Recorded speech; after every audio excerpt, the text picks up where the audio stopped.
Hi, this is Ishia Lin, and today we're going to talk about uh, the importance of ritual and divine feminine energy at this time. And I wanted to talk today about this. I am running some programs called Ritual Revival. We are building foundations for spring, and I wanted to talk a little bit about what is ritual, what are we talking about? Some of you, there's a book out that's been popular. It's called The Ritual Effect. So what is the science of ritual? Some of you don't know this, but I am a science person as much as I am a spiritual person. I really like to see where science and spirituality and religion overlap. So I'm going to talk a little bit about some of the science of ritual, some of the studies. But what I'm inviting us into is to develop rituals to connect in with divine feminine energy, to bring it into your life. And I'm going to explain why that feels really important at this time to me. And I'm wondering if to you, and if so, let's get together, find the overlaps. But first, what is ritual? What does ritual do? What are we talking about? So ritual, is very vast. Ritual can be brushing your teeth. Usually there's an order and there's a time element to ritual. Uh, I brush my teeth before I go to bed. I wake up and brush my teeth and then take a shower. It's like your morning and evening ritual. A ritual form that I think a lot of you with kids, and I work with children a lot and babies, the bedtime ritual. It's very specific. It's usually very specific. It's like certain time, close the window shades, make sure it's blacked out, get the sound machine, make sure you have to have this one little snuggie stuffed animal in the right blanket, in the right temperature, and the right book. I don't know if we had that kind of regimen of bedtime ritual growing up. I'm not good at sleeping, so maybe I could have used it. But I do notice modern parents have very specific and elongated bedtime rituals. So that's interesting to me. Some of the research talks about doing rituals, consistently, something that you can look forward to. It actually, and the actual doing of them brings cortisol levels down, which, is something that can rev us up at night. So sleep rituals can be very important. Let's see, what else about rituals? So when you talk to scientists or you listen to scientists talk about ritual, it's very interesting because even though they're looking at the effect of ritual, they seem to be like allergic, especially this man who wrote The Ritual Effect, Michael Norton. I enjoy his discussion and his research, but he goes on and on in one of his talks about, no, this isn't ritual and robes. He seems to be allergic to the spiritual sense of ritual. So I kind of want to demystify that and also talk about micro rituals and seasonal rituals and high ceremonial rituals. There's a difference, and yet they all play a similar role in our lives. Being an ordained minister and trained priestess and trained in the earth-centered shamanic arts, ritual is something that I have studied deeply, and more than studied, I've done experiential learning, which is, it is the ancient way of learning ritual. It's that you come into ritual rites of passage and practice with family, with community, and it instills it in you and you pass it on. It really is an oral tradition. Now we are studying the science of it because modern culture, that's what we do. And it's fascinating to me to start to understand the ritual of being barefoot on the earth and pausing to feel and experience the earth's energy rising into you. This is now called by a scientist earthing. This is an ancient ritual that has occurred for thousands and thousands and thousands, millions, perhaps years, by human beings understanding a relational experience with the earth. But science studied it, studied the frequencies and the harmonics of nature and the earth, and the receptive cells and cellular shifts of the body when we do this, when we go out in nature. Now, I'm one of those barefoot wonders, you know. It's like, as soon as, like, it's a little chilly out today, but as soon as the sun's shining bright and there's a little bit of warmth or the snow is melted, I'm barefoot most of the time. Or I wear big boots and kick them off as much as possible. Is that a ritual? That is just me personally feeling more inclined to connect with the earth. I don't really think about it. But if I was going to do an earthing ritual, one of the things that rituals do is they help us pause. They help us have more presence. And they help us to have an end result. So ritual brings emotion into an experience, an emotion and a connection, and it can create order. It helps you feel something. So I'll get to why that's important. It can be simple. It can be elaborate. It can be an organized layering of activities. It can be one activity, but it helps you to connect, and it helps you to, again, feel something. But because of the nature ritual, it's saying it's bringing presence to an experience. So I may be walking outside all the time barefoot. Am I earthing? I might be getting the effects of the earth, but an earthing ritual would be that you are taking pause and bringing awareness and intention to a certain time. So time is a factor in ritual. How much time are we spending on doing this? How we're putting our focus on something. So I may say, I'm going to go do an earthing ritual for 15 minutes. I'm going to go outside, be barefoot, and intentionally become aware of the connection between, hi Dara, between my feet and the earth. Talking about ritual and divine feminine energy, I'm going to be working with a course online for ritual revival for women. It's a 5-session course. It is feeling really important to me, and I've noticed people having a lot of questions like, what is it? What is it? So I'm on here talking about it. Right now I'm discussing what is ritual in its basic perception and creation before it becomes a spiritual practice. There's rituals of life, bedtime rituals for children, for adults, coffee rituals. Coffee is a big ritual in our modern world. You know, having your ritual cup of coffee, and you, again, the timing. I wake up, I get dressed, I go have my coffee, or I go get my coffee and then I shower and get dressed.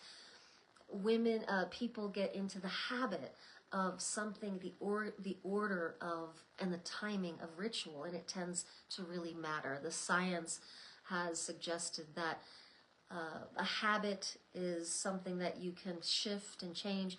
A ritual is less flexible. If it becomes a ritual, that's something that you have created a presence and an emotional connection to, it's harder to change the routine. So I was discussing the ritual of earthing, where this is an ancient practice that was studied by science, and then made into a very specific ritual by modern spiritual seekers and science for healing. And so I was discussing how the being barefoot all the time, yeah, you're earthing, you're experiencing, you have the potential to experience the earth's energy more true, in a truer sense of the word, than with your rubber shoes on that's repelling the earth's frequency. So again, I'm just wanting to make this connection with ritual, then we'll dive into the feminine and the relevance.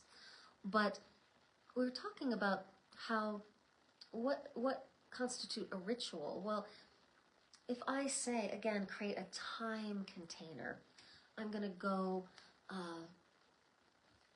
be outside for 10 minutes barefoot and intentionally breathe with the earth, or imagine that I'm breathing the energy of the earth up into me, and do that for 10 minutes. That ritual creates a chemical shift in the body. Yes, from the frequency of the earth energy, but also from setting the intention, doing the deep breathing, something you can anticipate and anticipate the result of calm. So there has been some studies on the science of ritual, and I found this interesting. They did these studies, and they were talking about different kinds of grieving rituals, different kinds of celebration. But this is very interesting. The results were very interesting to me. Celebrating something like with family holidays. People who have family holiday rituals tend to have closer bonds and a sense of belonging to family. What is this one? Team building rituals tend to create more connection and likableness between the members of the team. So team building rituals are really important for companies to do. Mourning and grieving rituals gives a sense of empowerment and some sense of control in a very vast mystery, of just the disorientation of death and mourning when the deep loss happens. The rituals can create a sense of grounding and sense of empowered, having some sense of control, which is really important for stress, to have a sense of some kind of control. Of course, spiritually, we go into certain experiences to let go of control, but this is the good kind of control that helps people function in reality after like a big disorientation. And so that would be the mourning process. Consuming. So consuming, like this is a really interesting, like being a consumer.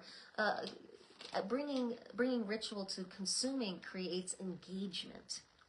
So if we are always shopping online and just buying things, we miss the opportunity for the ritual of going into a shop, going and getting a coffee after shopping.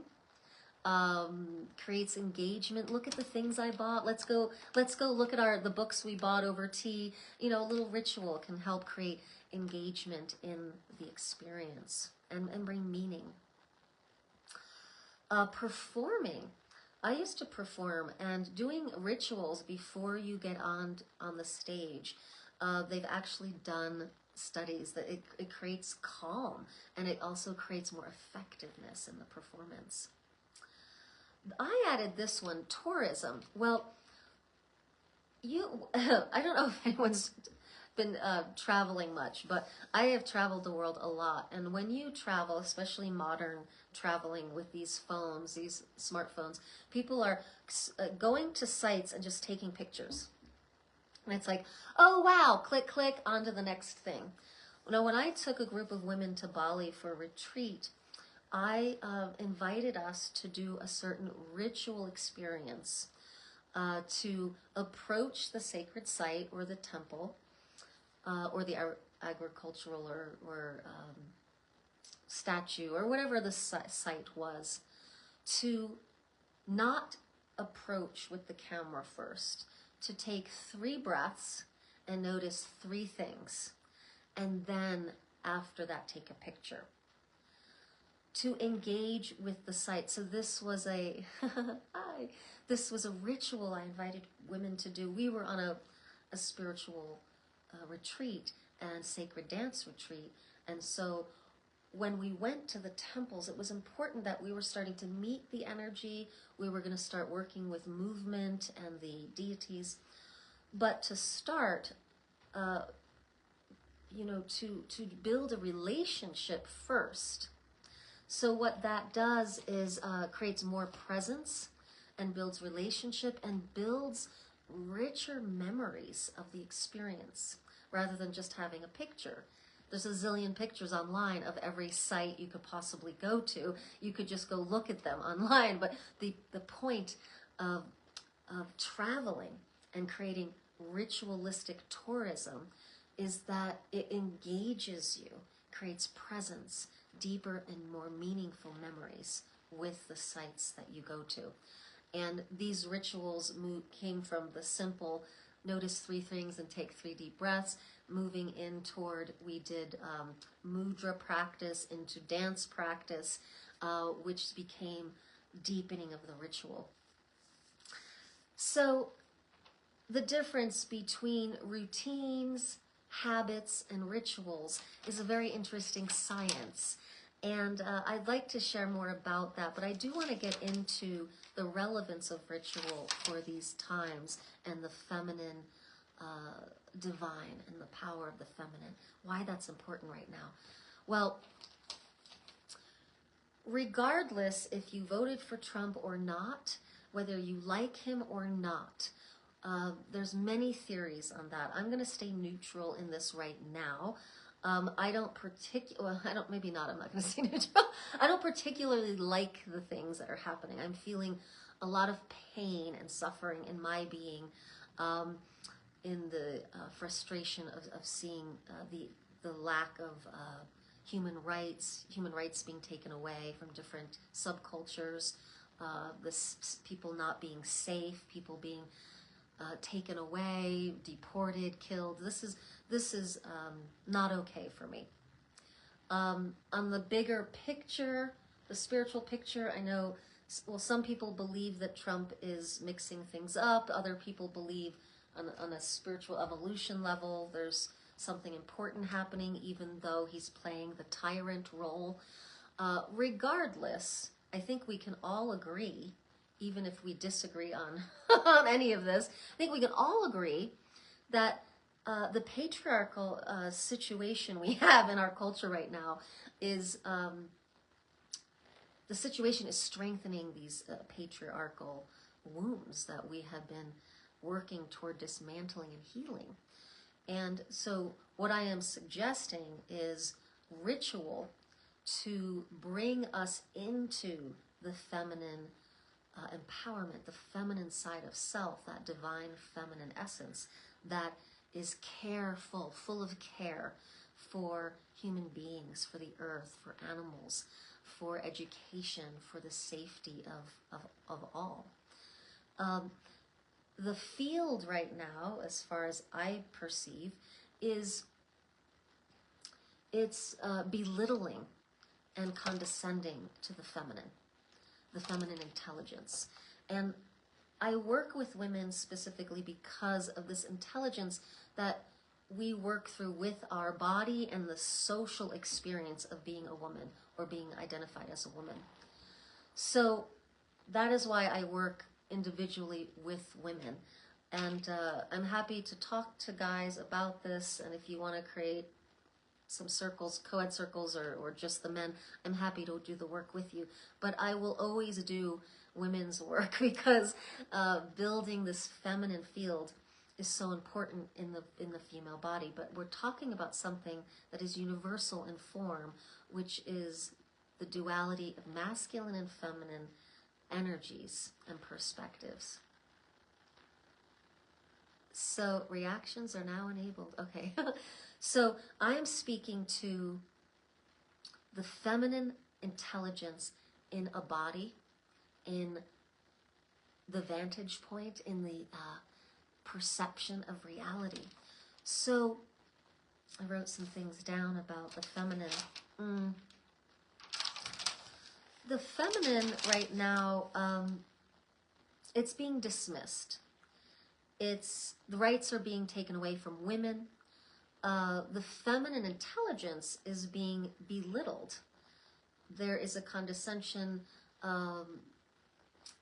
There's been a lot of things going around with the politics. I don't know if you've been following, but the taking women's rights to vote away, and just say, if you're married, the husband gets to have the vote of the household.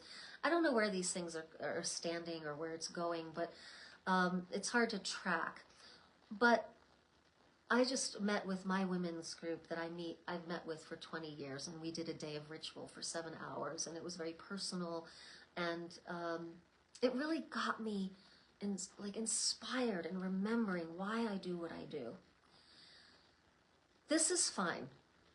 If our political system needs to go in this direction again, with dismantling the feminine intelligence, belittling it, shaming it, shutting it down, fucking fine. Okay, that's happening. I don't want to spend a lot of my energy focusing on that. I feel like it's very important for me to stay informed. So I do watch certain news cycles and channels, but I do it so I can be informed by where I'm focusing my ritual and prayer. However, as women who are being threatened by this kind of reality, I think it is very important that we take time for these ritual acts to put our time stamp, find that time, and the focus on remembering and weaving back together the intelligence of both feminine and masculine.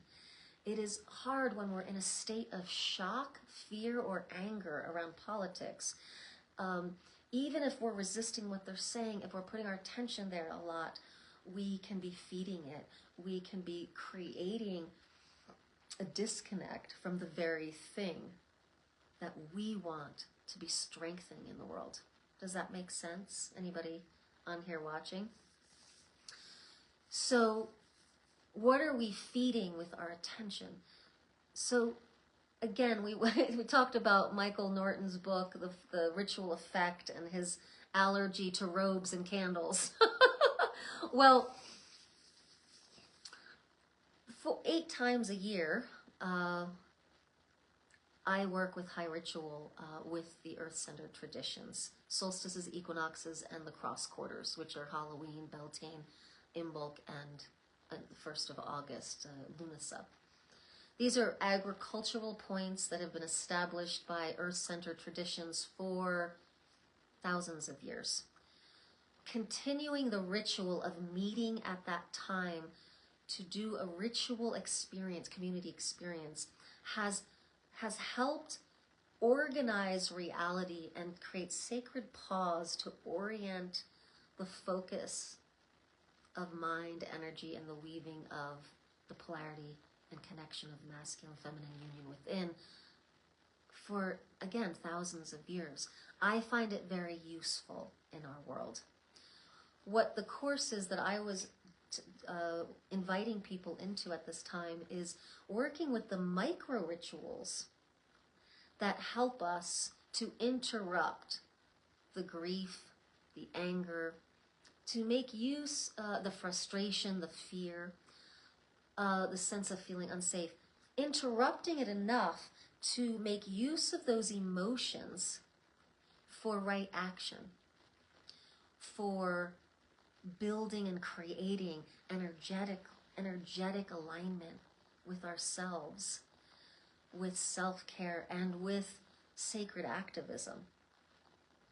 So if science has now proven that there is a chemical shift with ritual in the body, with hormones and cortisol, and that rituals actually have effect on people's behavior, then what can rituals do for us around walking side by side with the parade of leadership that's going on right now. No, we are not the president. We are not in the White House or the Senate. But we can choose to walk side by side in the parade of walking toward the future, side by side, and rattling our rattles. I'm going to tell you a story. Years ago, we were involved with Eve Ensler, she's a playwright and a writer, the Vagina Monologues, wonderful woman. Anyway, she was a friend of one of our friends, and we all got invited to go down to this very big event at the Superdome in Louisiana, where we were we were greeting people, working with the Red Tent on this big event with gospel singers and speakers, and Gabriel Roth was there. It was very powerful. But we were welcoming the women.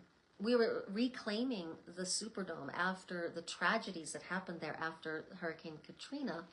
People went in for refuge into the Superdome, and there was a lot of attacks and rapes and a lot of horrible things that happened. And so it was a ritual reclamation of the space to clear it and reclaim it as a safe place to bring new energy, song, a positive thought. So it was a ritual to clear the energy and reclaim the space. But to do so, we did this initial parade through the town. I did not know what I was getting into. I brought my rattle. I had my ritual garb on, and I'm going to talk about why robes and candles are actually important, and there's nothing to fear. And it is part of the feminine. So here we also have a man writing about ritual, which is a feminine art form. Now in his book saying ritual's great, but being condescending to the feminine aspect of it. It drives me nuts. And I'd love to have a conversation with Mr. Norton, maybe someday. Bless him. It's a great book. It's a great introduction to people who are, have a phobia to ritual, but which is, our general population. So it's a great book to introduce it to the general population. I am inviting people who have moved through the fear of the general populace and fear of ritual, who want to deepen in and understand that ritual, the human anatomy, and spirituality actually are a sacred braid, and they're important. So back to the story of the parade, parade and braid, two different words. So I got asked to be in the parade, and I had my rattle. So I've been working with rattles for decades, and I have been doing some writing on this, and I'll be doing some teaching on the rattle. This is an ancient ritual tool, and it's a modern tool for children. It's an ancient tool for healing and clearing and revitalizing. And it is cheap, and you can make them, and they're amazing, and they're cross-cultural. I really like to work underneath culture and religion, where we can reunite and actually find common ground again. So there I was in Louisiana, and we have this ritual of reclaiming, men, women, children, everybody, reclaiming the Superdome as a positive space, clearing the energy of the pain and suffering, at the same time honoring it and honoring the people who suffered there. So ritual can clear and reset. So there we were in Louisiana. I'm stepping in, all the people who were, setting this up, and Eve Ensler, and, it was a big honor. But I had no idea. I thought we were just, oh, will you step in front? So I had my rattles. We had a few drummers around us. I'm a sacred dancer, so I started to do some, dancing and chanting as we're walking forward with some of my friends. Moving through the town, here we are, moving through mainstream town. Here's cars, here's people, here we are.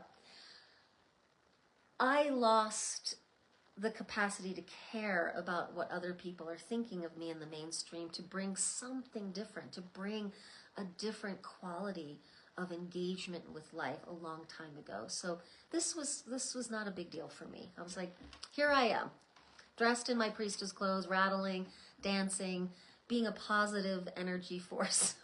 But I turn around and I look, and I had no idea. There was a snake of people. This parade went for miles and miles. We were all coming together to start the parade so organically that I didn't realize there were so many people there.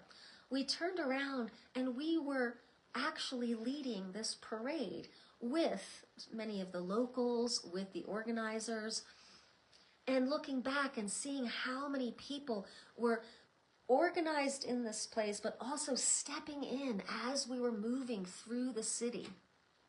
And the snake of this parade was getting bigger and bigger and bigger. Our political field is leading the parade. But we can actually be leading right alongside of them. And we can be leading our own parade and really reminding people. That day, we were reminding people of something and saying, join in. Come on, we're going over here. We can be side by side and rear right or rear left into the feminine, into caring about humanity, and say, come on over here. But first, we have to root ourselves in something true and good and meaningful. And what ritual does, again, it interrupts us from the chaos of the work and the worry. I'm offering ritual revival because I have found myself brain injured, like in shock over the political moment, and seasonal affect disorder just got me, like, just obliterated my life for a moment and out of my practices and my rituals. And I do know how to get back. I know how to enter the underworld and rise back up. I've done it many times. I help other people exit or relax into and exit the underworld moments. We have them. It's very normal. I do not appreciate when people shame the underworld or try to get you to just be positive. That is not what this is. If you are feeling in the underworld, or you're starting to emerge, or you're up and ready for action, what ritual does is meet you where you're at. And ritual has always been the thing that has brought me back from brain injury. I've had many brain injuries. It's a long story. Depression cycles, underworld cycles. So I am someone who can't really take pharmaceuticals because of and allergies to them. So I had to learn how to work with body chemistry and brain chemistry naturally. Sometimes it's harder than others. But this ritual revival is being created because I believe ritual is needed right now to interrupt the awe, fascination, disgust, fear, anger that is being cultivated by our political system and the choices they're making. Interrupt it to bring the power of that emotion, which the emotions is the feminine gift. To feel is feminine. Ritual is bringing feeling and presence into a moment to create more meaning, to find more clear receptivity of whatever you're intending, and also refine what you are offering outward. Just like the trees, we are also bringing energy in and exuding energy out. The trees drink in the light and then the photosynthesis turns into food for them, and they grow and they exhale oxygen, you know? So this whole process, they are helping create oxygen on the planet for us, and we are killing the trees and plants. That's another story, but this is what I'm saying, the insanity of our you know, global systems of political and money corporate systems, killing the things that actually keep us alive: water, air, oxygen, food. It's nuts, it's crazy. But the feminine part of ourselves, the feminine intelligence, it's like it sees this and says, oh, we need to care for water. We need to care for air. We need to care for these bodies. We need to care for our people. We need to create safety. That's what the feminine does. It nurtures. It gives life and tends to life. That's not to say a male body can't do that, that they have that feminine side to self. My father was a very nurturing, feminine person, where he was very nurturing, very emotional. So we're talking about a feminine aspect of self, that when you are in a female body, you actually have physical anatomy that blends with the feminine energy. Oh, we have some reactions. Thank you. I like the hearts. So feminine energy blended with a female body has some attributes we can work with. There are reasons why a feminine body gets frozen and stuck while being in the masculine world. And I have worked with a lot of clients to get ahead in the world. They are marinated in the concept that their feminine attributes are not valuable. To feel, to have emotions, to experience certain things from an inclusive way, to notice things, to care about connection, the intuitive sense of something rather than the calculated, rational perception of something. You know, a lot of women out in the corporate world bring genius to the corporate table. Business world, and what are those tables? corporate America, they always gather around those tables. The strategizing meetings, and it's so intuitive, and they are often dismissed until like a stronger, confident male voice speaks to it from a logical place, and a woman sitting there like, pretty sure I just said that. So in order to meet that moment, a lot of women have had to, you know, wear a suit, buck up, like disconnect from the soft feminine nature of themselves to meet that bullshit. Excuse my language. But what it does, when I have a women from corporate America come to me, what it does to the architecture of a female form is debilitating. A woman can only live that way for so long. A lot of times when that is, when that cutoff happens, you start to see physical ailments in digestion, in reproductive organs, in the low back, sometimes the neck. You start to see women drinking or doing a lot of you know, comments like, oh, I need a drink, or let's go get some wine. It is painful for the feminine disposition, for the feminine aspect, to constantly have to mask and cap herself, or to constantly pretend that the dismissal of her deepest intelligence doesn't hurt, doesn't impact her. And so I see that over and over again. I'm allergic to it. It's hard for me to work in corporate America. But I've been very good at helping these women like open and heal, and even go back into corporate America, bringing the feminine intelligence in a way that can be unified and be brought. So that's not necessarily my role, but I can help women do that.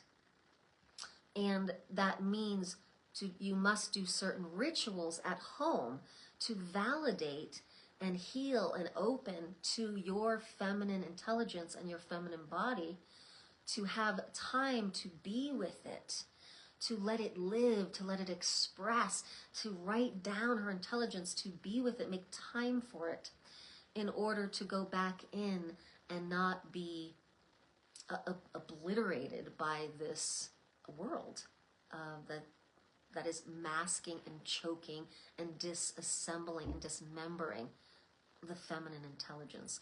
Now, when we talk about the divine feminine, we're talking about this energetic, this spiritual experience of the feminine.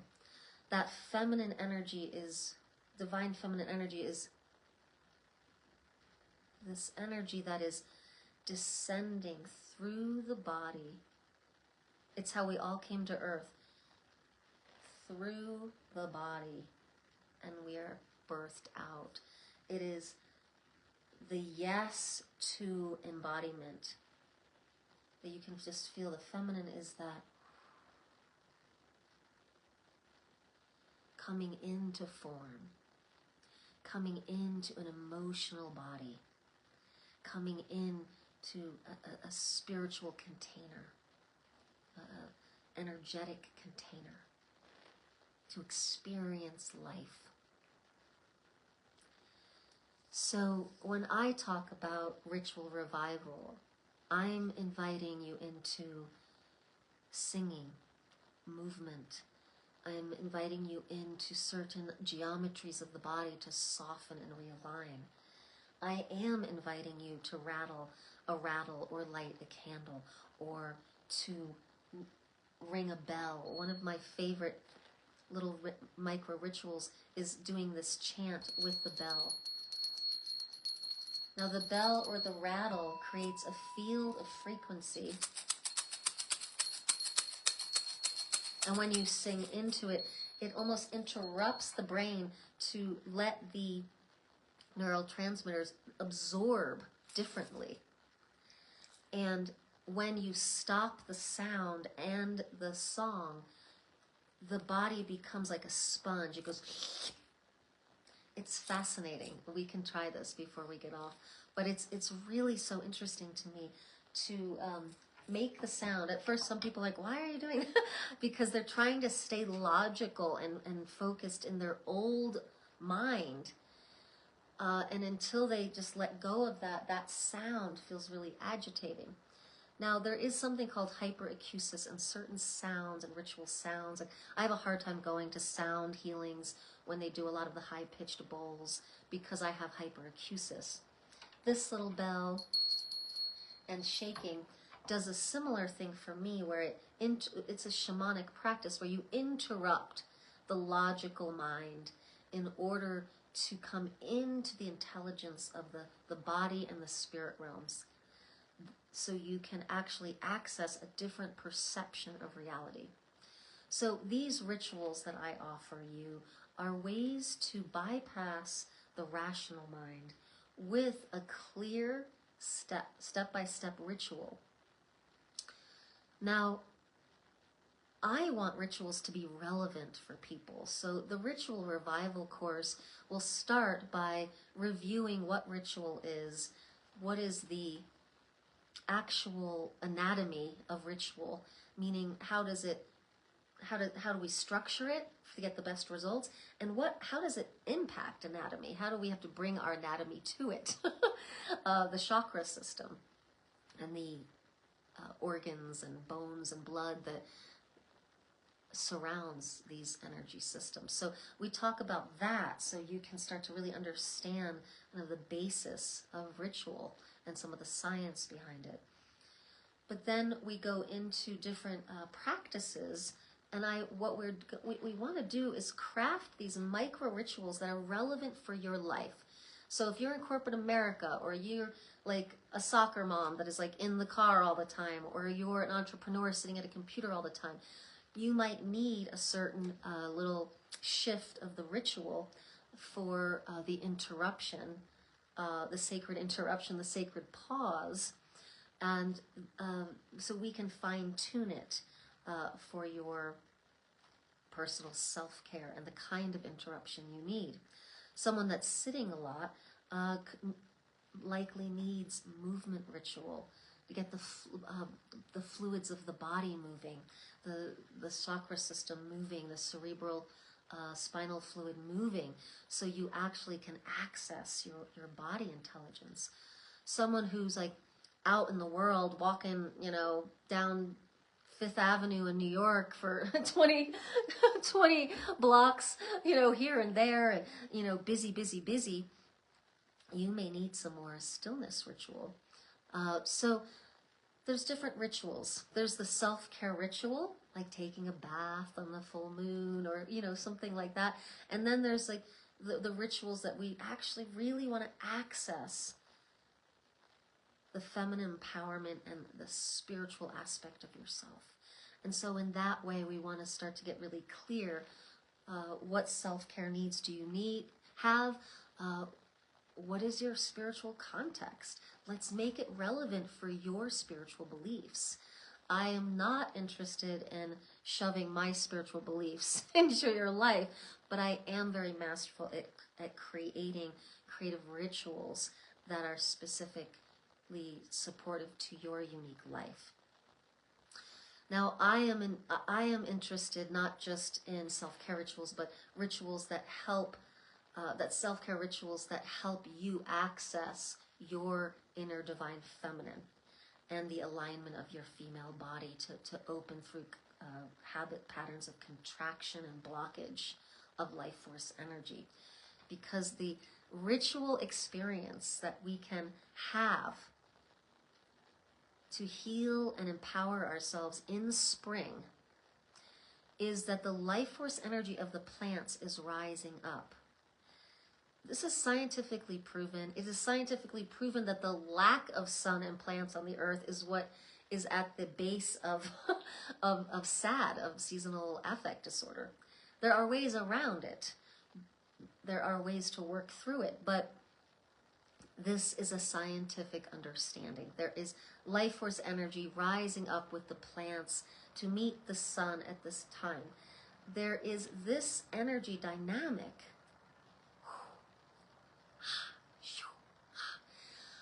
that is the really potent opportunity that we can ritualize to experience the blessing of, the healing of, the regeneration, the revival with. So when I talk about ritual revival, creating spring foundation, I'm talking about making use of what is happening energetically on the planet right now, outside your door, with the sun and the earth. I don't know for how long we have to keep ignoring the fact that we are we are actually impacted by the earth. It has already been proven by science that sun affects our chemistry, that earth, in the earthing science, affects our chemistry. The earth's frequency affects us. So there you go, to all the doubters. The earth and the sun impact us. So these rituals to interrupt this kind of wounded masculine patriarchy that is coming back into leadership of the parade. Honestly, we just need to get louder in our own lives. Our feminine intelligence needs to become louder in our own homes, in our own psyches. Stay related to it. We must understand what's happening. I don't believe in like putting our head in the sand and like spiritually bypassing. I'm allergic to that. I'm allergic to like just be positive. That's not what this is. I want you to bring all your emotions into the ritual. Ritual is actually by definition a routine that includes emotion. an emotional concept, an emotional experience, an emotional outcome. And again, like we talked about the research, it creates bonding, connection, sense of empowerment and control, engagement, calmer experience, pleasure, more meaningful memories. These are the things that create mental health. Mental health is nurtured by the feminine. You can see mental health is not nurtured by the masculine essence or concept. This just eradicate things without any sense of the ripple effect, without any care or understanding of the impact. It is the feminine aspect of self to see those bigger pictures, to sense and feel and see and intuit these things. To have a sense of when your child's favorite blanket is missing and your husband calls you up and says, where is the blankie? Like, they won't stop crying. And, you know, mama's at the store. It's like, oh, I just look under the bottom shelf, under the book. You know, it's like this sixth sense that women have. Women have, especially with their children, there is actually a cord of light that connects women to their children. Being someone who doesn't have physical children, I can tell you this happens. This cord of light also happens with the things that you put your focus and full attention and full devotion into, like a child. Different than motherhood, but similar. There is a cording I have with the earth, with the plants, and in the shamanism or herbalism, we call it a signature. That line of connection is a signature, and I will get quicker information or communication with certain plants because of that signature. So a lot to say here. I want to know if there's any questions. And if you have any questions, I am doing this here. We'll be posting this on YouTube and different places. But we are going to be starting next week the Ritual Rival course. It's online. It's 5 meetups. And I want to hear from you. I'll share more about that course. But what's happening for you? Is anything I'm saying feeling relatable? Is anything I'm saying starting to feel like it's conjuring up a question? And when we talk about the micro rituals uniquely crafted for you, is there something that you want to inquire about? It's like, I would be curious about creating a ritual for this, or when I come home from work, or to interrupt this habit I'm having. Rituals can help interrupt bad habits. They can also help if you're in the swirl of chaos. When I was not having a home and traveling a lot, my little rituals and making my little travel altar was a lifeline for me. You don't realize how much having a home base is actually a ritual act. Just having your home base actually creates stability and ritual in your life to come home to the same home. There's like this ritual act of returning home. So let me know in the comments. No, I used to be able to see comments and people. Let's see.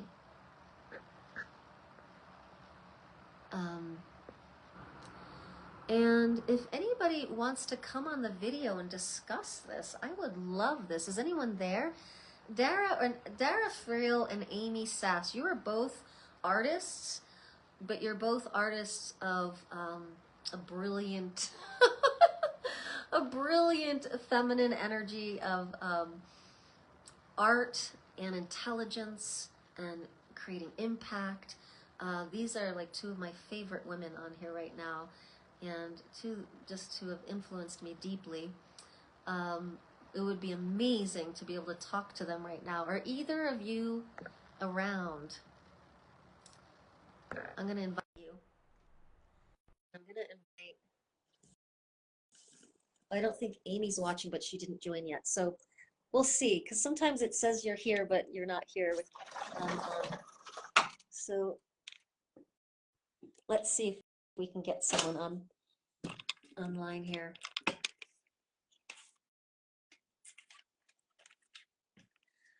All right, while we're waiting, I want to do something to, I want you to do this with me. Let's do this. 1, 2, tap, tap, tap. 1, 2, tap, tap, tap. And then bring it up to the air. It's a little ritual. 1, 2, 1, 2, 3. 1, 2, 1, 2, 3. Let's do it one more time, and then we're gonna get Dara on here. 1, 2, 1, 2, 3. 1, 2, 1, 2, 3. Now, if we did that every time we sat down to the computer, we could call that a ritual. Or every time we got off the computer, that's a ritual. We know that, you're doing it, I'm doing it, we're kind of bonded. That was kind of fun. 1, 2, 1, 2, 3. Simple. But it's an action that created connection, common activity, and something that helps us sink into the memory, crossing over the brain side to side, and then anyway, lots to talk about. It's so exciting. That's why I wanted to do Ritual Revival, to just say, yes, let's do this. Okay, let's bring Dara in. Oh no, Dara, how do I get you back? Add. Oops. Approve. Okay. I haven't done this before. Let's see if it works. It says it's adding. Oh, there, I'm Are you here. there? Can you hear me? Yes. Okay, I'm here. I'm not sure how to join audio and visual, so Okay. I'm not as, Yeah. Your audio's a little soft. Can you turn up the volume? oh, yes. Can you hear me now? I'm also using my AirPods because I'm in my studio listening to you. How are you? I'm good. How are you? I'm good. I miss you. Good. I know. I miss you too. I miss you because I've been painting a lot, and when I paint, I think of you, and so I think of like, ooh, I think about what you would think about this painting or want to talk about the painting. So one of the things that I've been doing right now is getting back to painting as a ritual, lighting a candle which Oh, says, oh yeah. I'm taking this space. Lighting the candle before painting feels like it's a commitment. Yes. I'm here. Doing it on the full moon eclipse and equinox, and it's been really powerful. Can you share with me any questions or rituals that you have, or questions about ritual? Um, Well, I don't know if I have any questions so much. I guess, I come into my studio and I kind of set things up. I don't know. I guess it's a ritual, but maybe I don't light a candle, but that sounds like a good idea. Or incense, sometimes I used to burn incense to kind of create that space. Mm-hmm. Um, but this week I had to take down the painting because I have a very small studio. So I had to take down all the paintings off the walls so I could start a new, bigger canvas. Because, when I paint flings everywhere, and I didn't want to get bits of paint on my other paintings. So, Right. and I wish I could share my video so I could, but I didn't want to lose you completely by accident. So I'll have to figure that out for next time. Right. I'd love to have you on next time and to talk about maybe me, you, and Amy, because I really want you and Amy to meet. I could talk about the ritual of art, because that's really becoming my focus more. But what I want to say about art is I feel like as artists, it becomes ritualized for us. Like, oh, I'm gonna paint every Tuesday and Thursday night. Like, so it's a time schedule. Um, Right. but when we think about creating it as a ritual, like what are the steps to getting in the mindset? Oops, I lost you.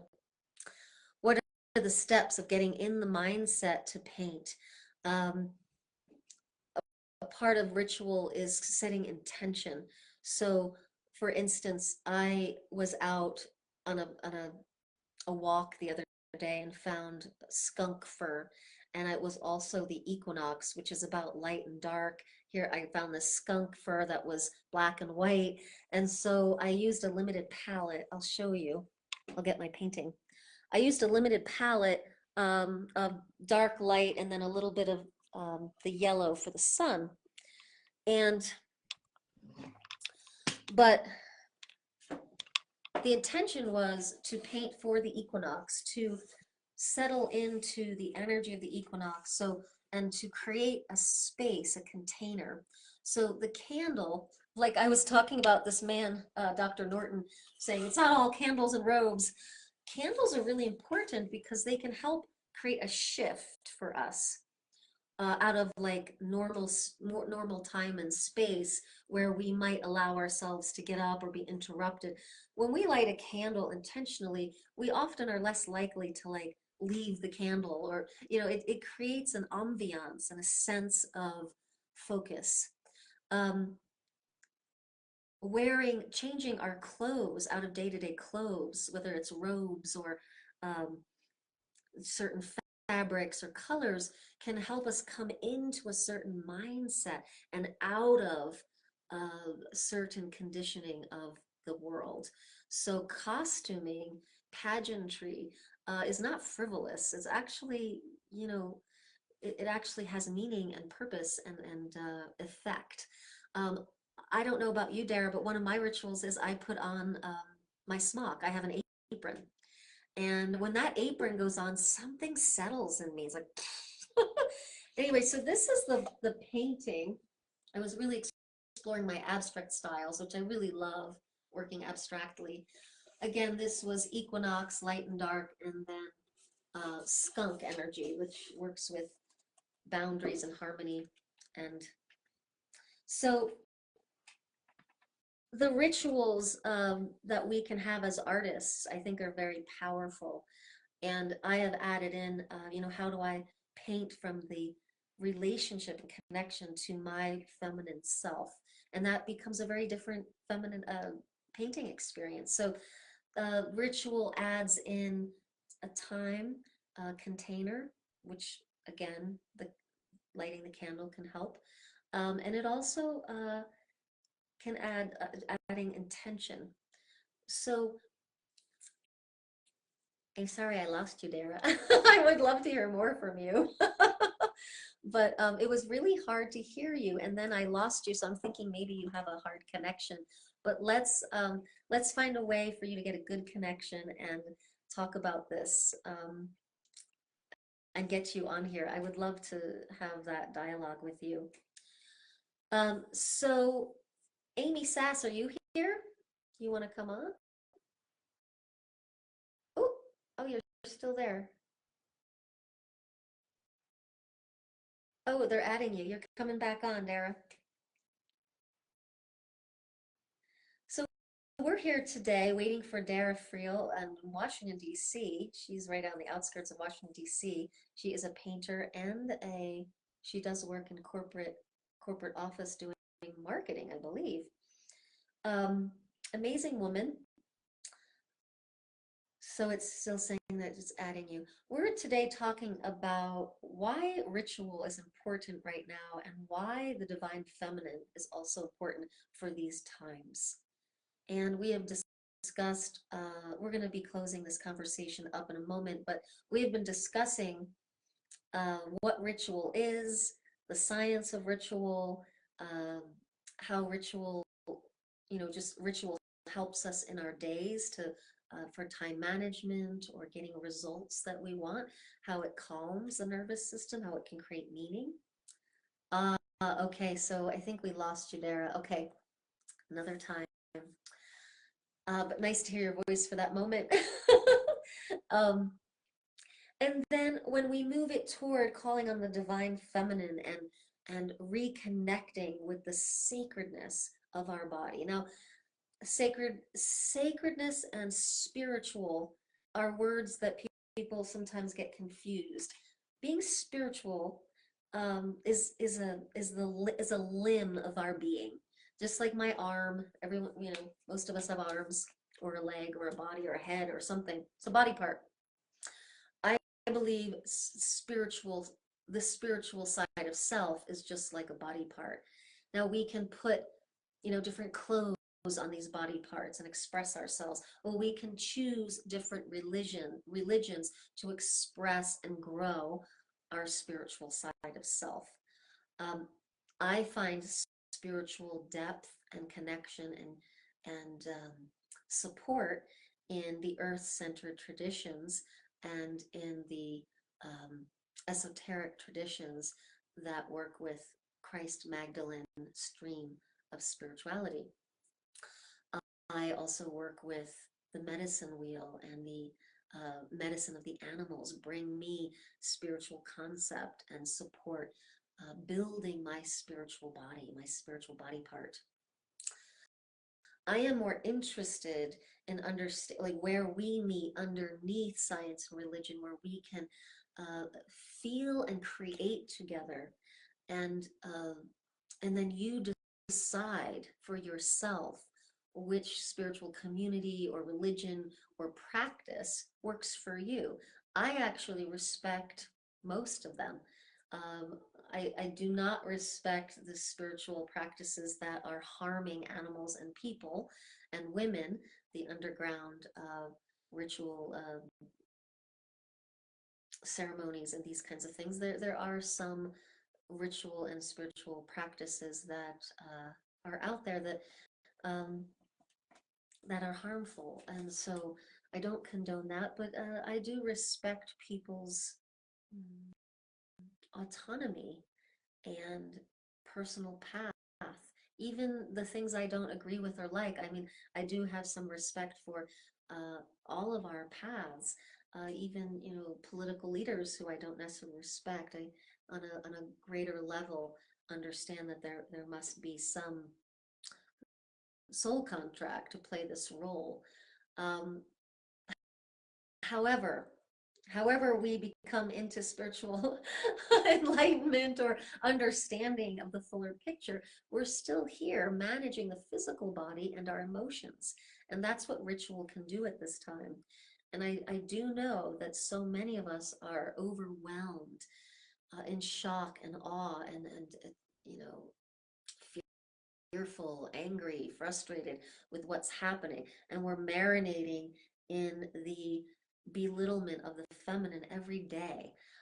So again, I feel like it's important. Ritual helps to interrupt and bring something more life-giving. Now, it is very difficult to start ritual practice by yourself when you feel the split, when you have experienced that addiction to social media or the news, or depression has taken you away from uh, your practices. It's very hard to do alone.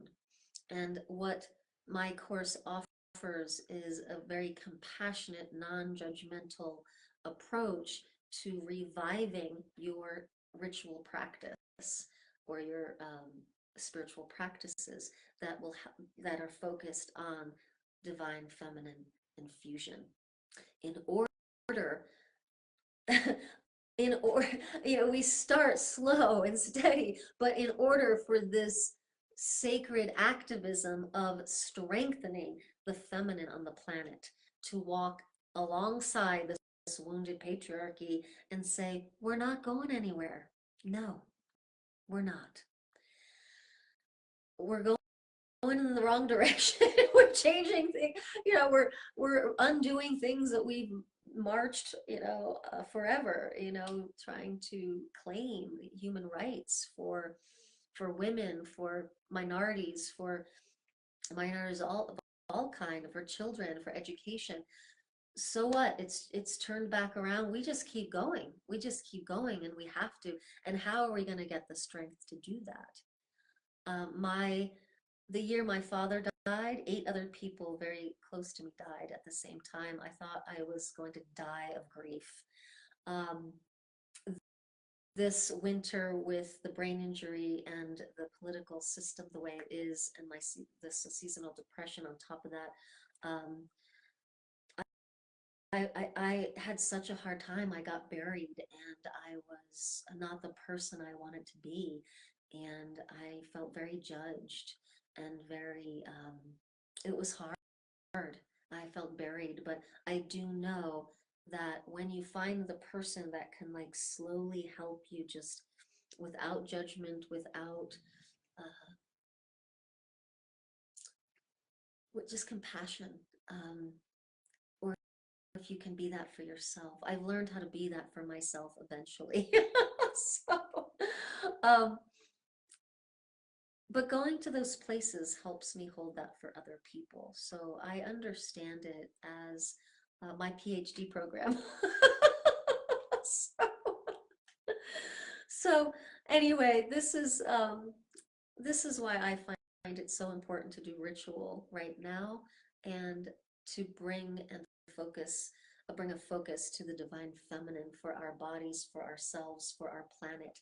And I do think it's important that we reserve activism and sacred activism for moments when we are strong enough to do it. It does not help if you are fragmented in your mind, body, spirit, and go put yourself, in a march with like 100,000 people. It's likely you will fragment more. Now, if you feel called to go to those things and you're just disoriented, go with a group of women, bring your tools, bring your rattle, bring good food, set yourself up for it. These are things we can talk about. How does ritual stabilize you to honor the call to action? So this program is a partnering of uh, energetic hygiene and self-care in order to be able to arrive uh, in connection and right action with our sacred mission and the things that we feel called to be activists for. And there's many ways to be an activist. You can go march. I'm hearing a lot of people say, what, this is stupid, why march? Well, study history. There are so many ways to impact the quantum field, to co-create with the field. And a big part of it is to create frequency, movement, sound, focus. It all affects frequency, connection. Putting the one light next to another light to the other light is building the light. When people march, free speech, it's so unique to our country. I mean, it used to be. I know we can still get attacked during this, and it still can be very unsafe. But free speech, being able to get out and be heard, to come together, the ritual of coming together to share your concern and to bring um, voice and creation to something you feel passionate about. It's one of the oldest forms of activism, but you can also do it from home with ritual. We can sync up with ritual and do it right from home and get the megaphone of ritual can be like a megaphone or an amplifier to like send out the vibes, right?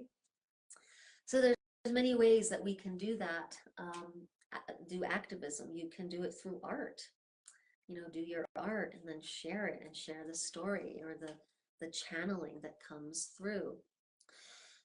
So when we talk about ritual, I'm talking about from micro rituals to seasonal deep rituals with actually with robes and candles. And again, let's not get caught up on the robes. It's again very important to consider the frequency of clothing. In ritual, we often wear natural fibers because microplastics impact the way the body vessel works, receives and emanates energy. The reason we often wear robes is because it creates a I don't really wear robes, but I wear skirts or sometimes but in the past robes it kind of takes the ego of a role of being a specific role in the world. It kind of cleanses the personality. so you can go into ceremony cleansed of your ego self or your personality to experience something else. Turbans, are protecting the crown chakra um, in the day to day to help that energy really gather here, and you can work with it with the so you have and you're not so open to uh, like an open book for energies you don't want to come in.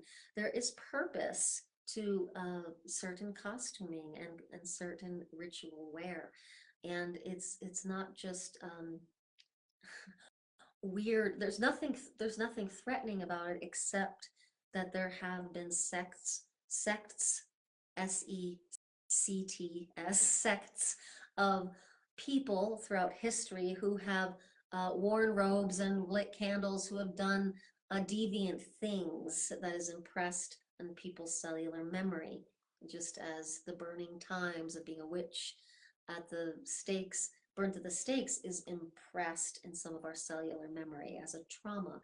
So Mr. Norton, maybe Dr. Norton has one of those cellular memories, and bless him and his healing for that. Um, anyway, the candles and the robes are a very effective. Being mindful of your costuming when you're in ritual. Um,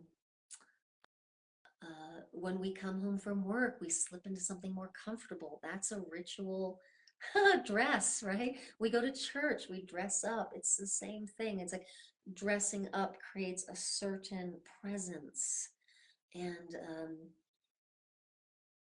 it does something different to the receptivity to creating formality. So let's be careful on how we judge other people's practices. And science is like in the Ritual Effect, the book, science is, you know, always one step behind, like, but thank God, they're stepping up, it's like some of these ancient practices that we all trust with our like whole heart because we can feel it, just like we can see this desk or this shelf. But science needs proof. So, there's a few step behinds proving, but you see that many of the rituals we've had over time memorial, um, become proven by science eventually.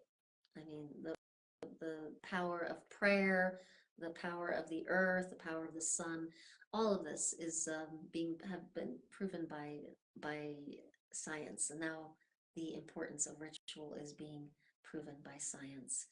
Um, there is some science in yoga that proves the feminine, but we don't talk about that because the patriarch does not want that to happen. But we know, and it is important that we continue to marinate ourselves in this intelligence because the world suffers when we don't. Our marriages, our relationships, our families suffer. The busy mother who is stressed out and yelling and can't be present with her children is suffering, and she's creating more suffering because of the disconnect from that feminine intelligence that she, to be able to relax into. You can be busy and productive and still be in the feminine, the divine feminine empowerment. It does take interruption from the world. It does take a certain quality of um, action, these ritual acts, to re-establish her in you and to move from her and to understand what cuts you off from her.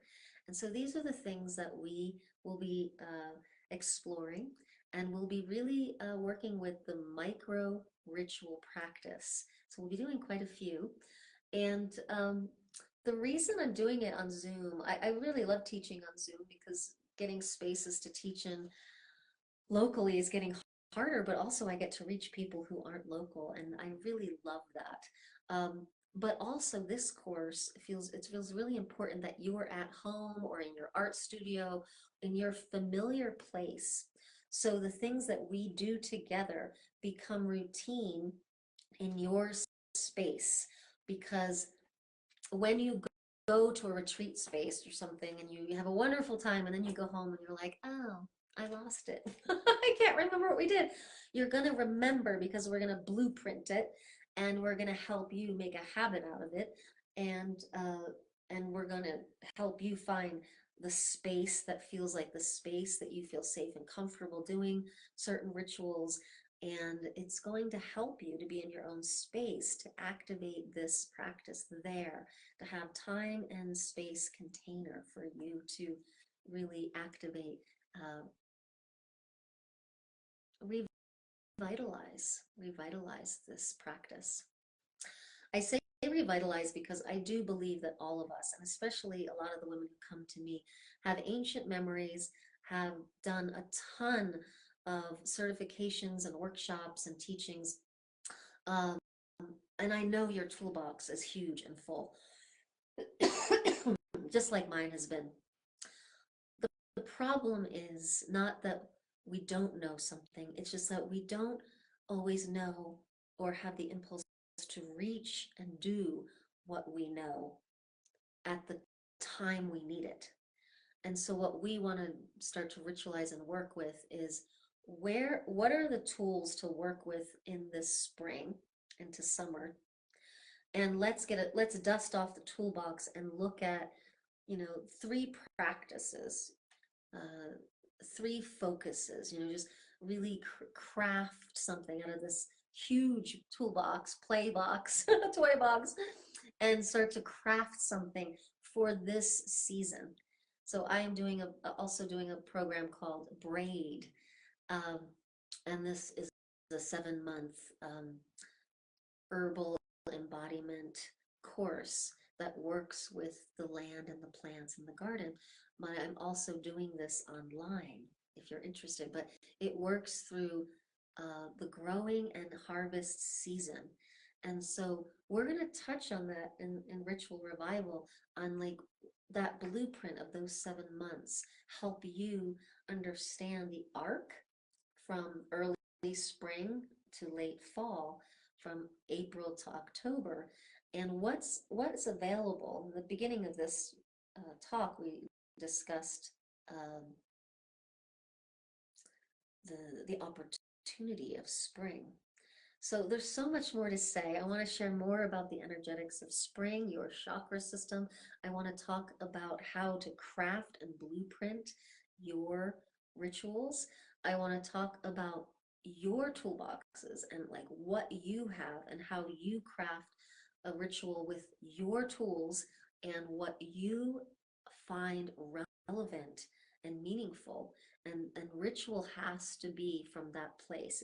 It works with engagement and inspiration and devotion, not just raw discipline. That's a very masculine, the Buddhism, the focus of like sitting still and meditation. Meditation is one of the tools of ritual, but ritual creates action steps to help bring the meditative mind into action. So it's like a training wheels for the world.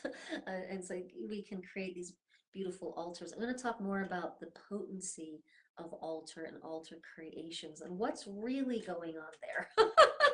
um, and kind of the detriment of having too many altars in one house. I know we like that, but let's talk about that. And the use of plants in your home for ritual and for spiritual alignment. And we can talk more about clothes and your rituals and what to work with. Lots to talk about. We can work with color and smells. Um, so we're going to close now because it's been a good hour, and I think that's enough.